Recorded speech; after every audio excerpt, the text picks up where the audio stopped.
This is another episode of Standup Comedy, your host and MC, celebrating 40-plus years on the fringe of show business.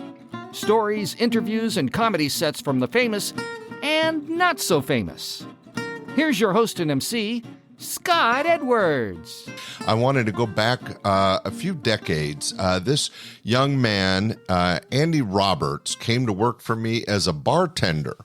And he was originally from England. He had been in the country for several years and was a bartender. And he said he wanted to do stand-up comedy, and we put him up at one of the open mics and just kept working with him, and ended up being pretty good.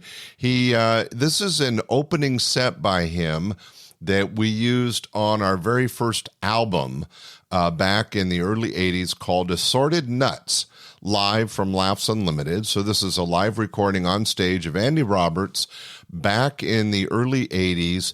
So ladies and gentlemen, sit back and enjoy the fresh young comedy of a young man from England, a bartender by the name of Andy Roberts. Thank you. That's very kind. I was just talking to somebody back there who mentioned that it's their anniversary today, and I remember back to my anniversary. I've got a perfect marriage. I've been married for like 4 years, and I've got a little boy who's 6 years old. And no, he's cute. He's really cute. But I've got the most perfect marriage. I don't want to brag. Yeah, I do have a perfect marriage. I'm married to a deaf and dumb nymphomaniac with a liquor store. And no, you can't get much more perfect than that. My wife's funny, though. My wife is funny. I came down this morning and found her ironing her brassiere, okay? So like a comedian, I said, well, what are you ironing that for, love? You got nothing to put in it. She said, I ironed your shorts as well.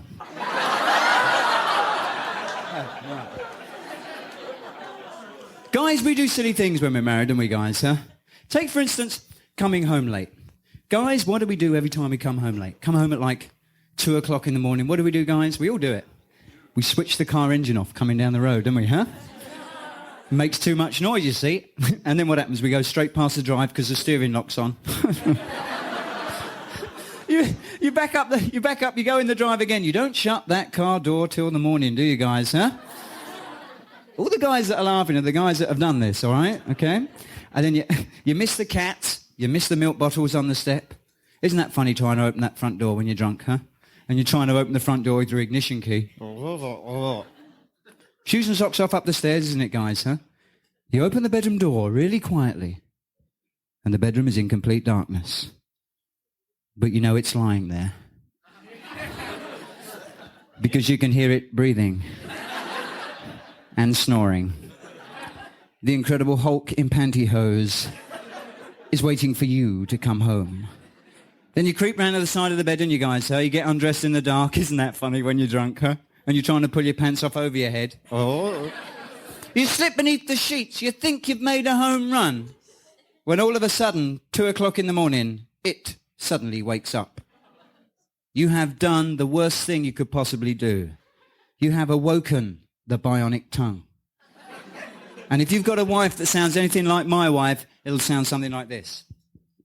What the heck you mean? What time did you call yourself? It's 2 o'clock in the morning. You're married to the first person. Last time you told me that 2 years ago. You drunk them with that honeymoon. You got drunk. Are you going to go pay the mortgage with it? You're going to go back to the bar and borrow the money? I don't care. I'm going to go to my mother first thing in the morning. I don't give a shit.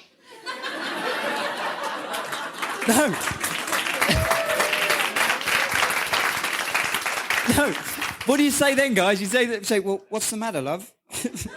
Guys, don't do this anymore. Do what I do now. Do exactly the opposite, okay? Come home at like 6 o'clock in the morning, all right? Rev the car engine up when you're coming down the street. Screech into the drive. The horn 3 times at least, guys. The car door twice at least. Do. The milk bottles, smash them all over the street. Wake the whole neighbourhood up. The cat, best one, up the butt. Use every single key to open that front door. Stomp up them stairs as if you own the place. Fling open the bedroom door. And in your most sexiest and in your most seductive voice, say, darling, prepare yourself. For I'm in the mood for love. And you bet your life, guys, she'll be asleep then. I'm telling you, it never fails. Never, ever fails. It works all the time for me. It really does. But as I was saying, I've been married. I've got a little boy who's 6 years old. And he's cute because he got sent home from school the other day. And I said to him, "Oi, son, what are you doing home early from school?" He said, "Well, Dad, I've been sent home." I said, "Well, why have you been sent home?" He said, "Well, the boy in the next desk to me was smoking." I said, "Well, why did you get sent home?" He said, "Because I set him on fire." And he's gone into school, and the teacher said, "Come on, sit down, we're going to play a little game now. I've got my hand behind my back, and I've got hold of something that's round and red. You've got to guess what it is." Little girl put her hand and said, "Please, miss, is it a tomato?" Okay, or the American version, "Please, miss, is it a tomato?" just for you guys, all right, okay? She said, "No, it's an apple, but it shows your thinking. Now, behind my back, I've got hold of something that's long and yellow. You've got to guess what it is." Little girl, "Please, miss, a Chinaman." She said, "Now, pack that up. Enough of that." The teacher said, "You can eat it." Little girl, "Please, miss, a Chinaman." She said, "Get out, get out." Said, "Please, miss, is it a lemon?" She said, "No, it's a banana, but it shows your thinking." Now, my little son has had enough of this, 6 years old. He said, "Here, miss, can I have a go at that stupid game?" She said, "Yes, of course you can." He said, "All right then, right. I've got my hand in my pants pocket and I've got hold of something 1.5 inches long." Does it bring back some memories for you, does it, huh? Memories of last night, is that right, huh? He said, 1.5 inches long with a big red bit on the end of it. The teacher said, "You disgusting boy, come out here and face the blackboard." He said, "No, miss, it's a matchstick, but it shows your thinking, doesn't it, huh?" Well, you could see that he had a little bit of rawness to his material, but funny and entertaining. He did well enough at the club that we put him on our first album, Assorted Nuts. Hey, hope you have a great weekend. This Sunday, the main podcast, Stand-Up Comedy, your host and MC, will have another new show. Thanks for listening. Be sure to rate if you can on Apple and share with your friends. Take care. Bye. We hope you enjoyed this episode of Stand-Up Comedy, your host and MC.